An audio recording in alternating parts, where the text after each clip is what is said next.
Welcome to my channel. तो आज हम लोग पढ़ने वाले हैं कोशिका का पार्ट 2। तो आप लोग लास्ट तक बने रहिएगा।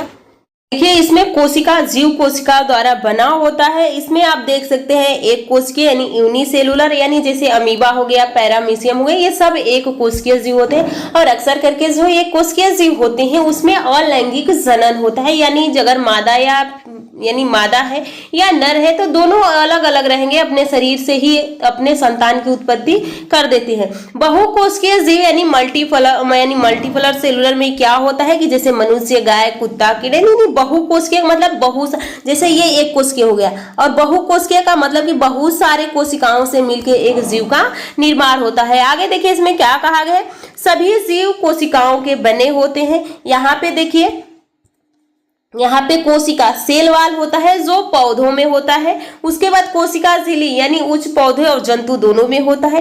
केंद्रिका यानी न्यूक्लियोटाइड प्रोकैरियोटिक जो जीव होते हैं जो हमें नंगी आंखों से नहीं दिख पाते हैं, उनमें न्यूक्लियोइड पाया जाता है, जिसके जो केंद्रक होता है उसके बाहरी कोई कवच नहीं होता। अभी हम लोग इसके जब आगे चलेंगे तो डिटेल से पढ़ने वाले हैं। थोड़ा सा बस यहाँ पे देखिए कि हम लोग क्या पढ़ना है। केंद्रक न्यूक्लियस यूकैरियोटिक जीव में पाया जाता है जो कि डबल मेम्ब्रेन यानी डबल झिल्ली से घिरा होता है। कोशिका द्रव्य यानी साइटोप्लाज्म होता है।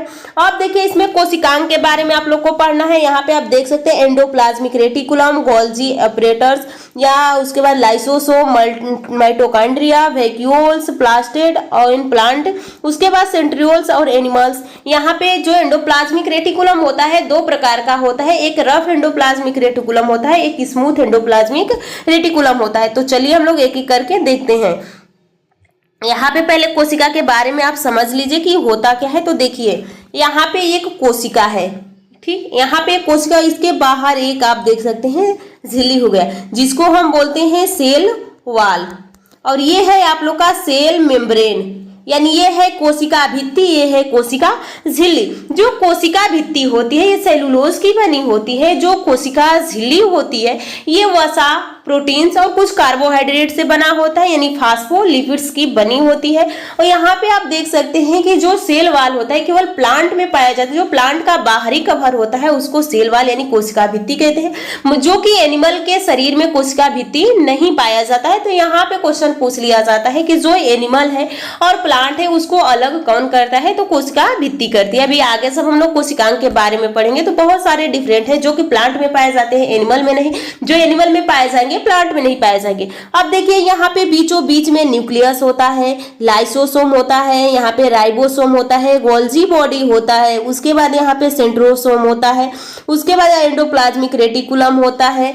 ये सारे जो इसके कोशिकांग है उनके बारे में इसमें बीच में द्रव भरा होता है जिसे ही साइटोप्लाज्म कहा जाता है। चलिए अब हम लोग एक एक करके पढ़ना स्टार्ट करते हैं। तो यहाँ पे आप देख सकते हैं कि यहाँ पे देखिए यहाँ पे कहा गया है कोशिका की खोज, कोशिका के प्रकार एवं कोशिका के बहुकोशिकीय, प्रोकैरियोटिक, यूकैरियोटिक, पादप कोशिका व जंतु कोशिका, कोशिका के आकार, कोशिका की आकृति, कोशिका की झिल्ली, कोशिका की भित्ति, विसरण, परासरण, केंद्रक, कोशिका द्रव, अंतःप्रद्रव्य जालिका, गोल्जिकाएं, माइटोकॉन्ड्रिया, राइबोसोम, प्लास्टिड, लाइसोसोम, ये सारे आप लोग के इन सारे बारे में आप लोग को पढ़ना है।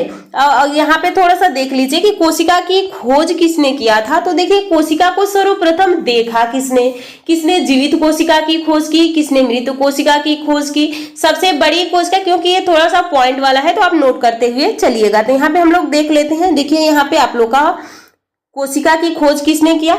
तो देखिए जो कोशिका को सबसे पहले रॉबर्ट हुक ने ही देखा था, जो कि कॉर्क में, जैसे कि ये पेड़ है, पेड़ को जब आप काटेंगे तो इसका बाहरी परत हटाएंगे तो यहाँ से एक रेड कलर का दिखता है जिसे हम कॉर्क बोलते हैं। तो कोशिका की खोज सर्वप्रथम किसने किया, तो रॉबर्ट हुक ने किया। लेकिन वो कोशिका कैसी थी, तो मृत कोशिका थी। जीवित कोशिका की खोज एंटिनो वान लीवेनहॉक ने किया। उसके बाद पूछा जाता है कि सबसे बड़ी कोशिका, यानी सबसे बड़ी कोशिका किसकी होती है, तो शुतुरमुर्ग की अंडे की हो जाएगी। सबसे छोटी कोशिका होगी वो आप लोग का माइकोप्लाज्मा हो जाता है, जिसे PPLO कहते हैं। उसके बाद यहाँ पे सबसे तेज विभाजन लीवर में होता है, सबसे कम विभाजन ब्रेन में होता है। यानी तंत्रिका तंत्र में होता है। मेल में सबसे यानी जो जंतु है उसमें सबसे बड़ा कौन सा होता है कोशिका, और सबसे छोटी कोशिका कौन सी होती है? सबसे बड़ी कोशिका होती है अंडाणु की, सबसे छोटी कोशिका होती है शुक्राणु की, यानी जो शुक्राणु की सबसे छोटी कोशिका होती है। तो ये कुछ पॉइंट थे जो आपको याद होने चाहिए। चलिए अब हम लोग आगे देखते हैं। यहाँ पे देखिए जो कोशिका पादप एवं जंतु है इसमें क्या डिफरेंट दिया गया है कि इसमें अंतर क्या है, तो बताइए। तो देखिए पादप कोशिका और जंतु कोशिका, प्लांट सेल और एनिमल सेल के बारे में। तो देखिए यहाँ पे प्लांट सेल, एनिमल सेल क्या किसमें पाया जाता है? देखिए क्लोरोप्लास्ट होता है, यानी जो पादप की कोशिकाएं होती हैं, पेड़ पौधे होते हैं, में क्लोरोप्लास्ट होता है। जो जंतु की कोशिकाएं होती है उसमें क्लोरोप्लास्ट नहीं होता है। रिक्तिकाएं यानी वैक्यूल्स, इसका कार्य होता है पानी को स्टोर करके रखना। लेकिन प्लांट में पानी, जो जंतु होते हैं उनमें उतनी पानी की आवश्यकता नहीं होती है, तो इसमें रिक्तिकाएं नहीं होती है। होती भी है तो बहुत छोटी होती है, लेकिन प्लांट में बहुत बड़ी होती है। द्रव पदार्थ का अवशोषण कर सकती है, अधिक मात्रा में द्रव पदार्थ का अवशोषण नहीं हो सकता है। प्रकाश संश्लेषण द्वारा भोजन निर्माण होता है, इसमें प्रकाश संश्लेषण नहीं होता है क्योंकि इसमें क्लोरोफिल है नहीं है एनिमल में। अगर हम लोग के अंदर भी क्लोरोफिल होता तो हम लोग भी धूप में खड़े होते, भोजन बनके तैयार हो जाता, तो ऐसा तो नहीं है।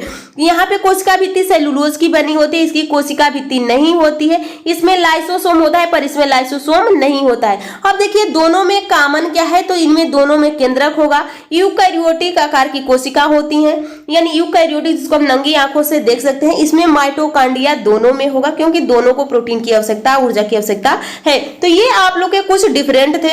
आगे देखिए, आगे अब हम लोग पढ़ने वाले हैं कोशिका। ये सारे पॉइंट से क्वेश्चन आप लोग के बनने वाले हैं, ये देख सकते हैं आप लोग। उसके बाद हम लोग एक एक कोशिकांग के बारे में पढ़ेंगे। यहाँ पे कोशिका झिल्ली हो गया, प्लाज्मा झिल्ली हो गया। उसके बाद प्रासरण, विसरण ये क्या है इसके बारे में हम लोग पढ़ने वाले हैं। कोशिका भित्ति क्या होती है, यहाँ पे रिक्तिकाएं, तो इन सारे पॉइंट पे हम लोग डिस्कशन करने वाले हैं। तो आज की वीडियो हम लोग यहीं पे समाप्त करते हैं। नेक्स्ट वीडियो में बहुत जल्द मिलेंगे। आप लोग चैनल को सब्सक्राइब और वीडियो को लाइक कीजिएगा। कमेंट करके जरूर बताइएगा कि आपको समझ में आ गया है कि नहीं।